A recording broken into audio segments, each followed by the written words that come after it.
बाबा साहेब अम्बेडकर को अपनी तरफ भी दिखाना है और मनुस्मृति से रिश्ता भी निभाना है। ऐसे कैसे चलेगा विवेक भैया।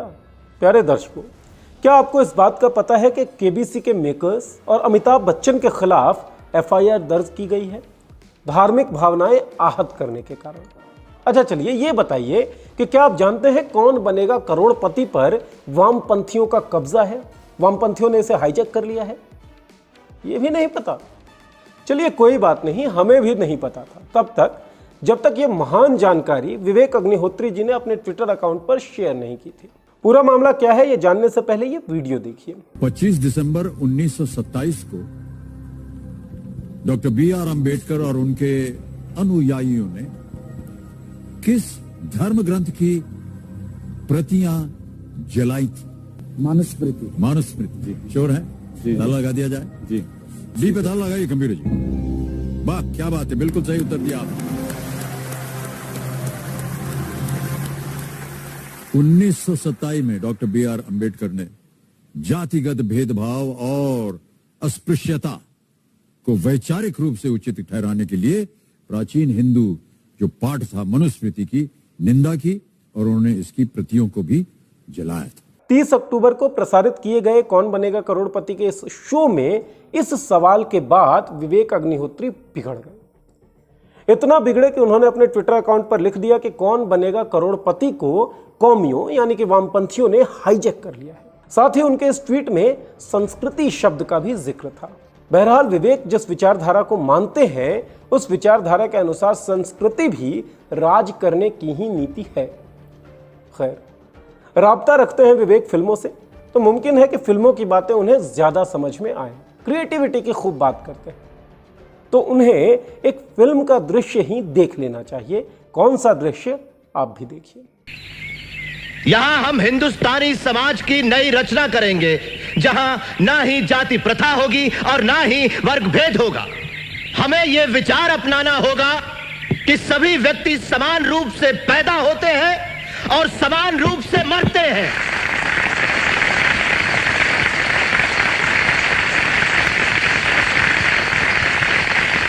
चलो नष्ट करें असमानता से भरे हुए पौराणिक हिंदू धर्म ग्रंथों की सत्ता को।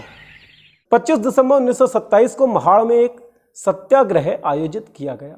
काफी संख्या में दलित लोग जो उस वक्त समाज में अछूत समझे जाते थे उन्होंने हिस्सा लिया इस सत्याग्रह में।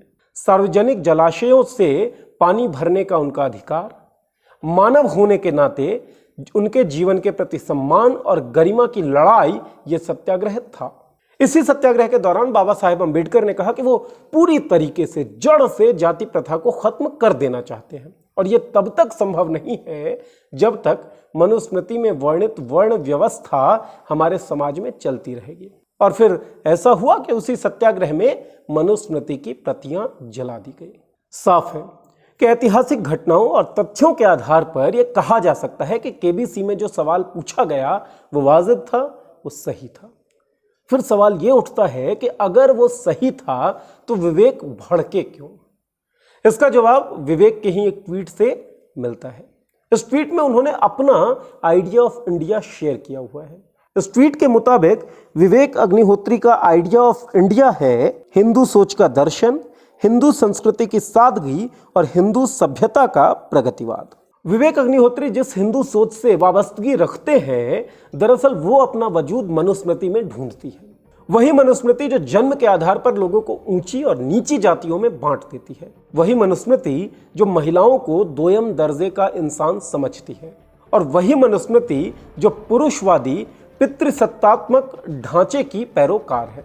दरअसल बीजेपी के द्वारा लगातार कोशिश की जाती है बी.आर. अम्बेडकर को कांग्रेस के खिलाफ खड़ा करने की। लगातार कोशिश की जाती है ऐसी स्थितियां पैदा करने की जिससे वो अम्बेडकर के करीब दिख सके। इसका कारण ये है कि बीजेपी और इस विचारधारा में यकीन रखने वाले लोगों के पास अपने आदर्श पुरुष है नहीं, इसीलिए वो आदर्श पुरुषों को हथिया लेना चाहते हैं।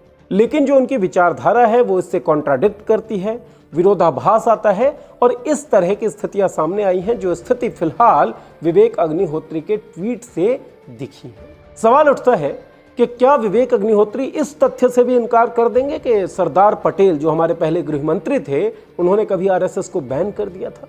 इतिहास केवल कागज पर लिखी कहानियां नहीं होती, बल्कि इतिहास हमारी जिंदगियों के साथ गुजर रही होती है। इतिहास से और सच्चाइयों से मुंह नहीं मोड़ा जा सकता। आप चाहकर भी इतिहास को इग्नोर नहीं कर सकते। आपका मुद्दा बनेगा देश का मुद्दा। मॉल्टिक्स ऐप पर शेयर करिए अपनी बात हमारे साथ, हम उठाएंगे आपकी आवाज।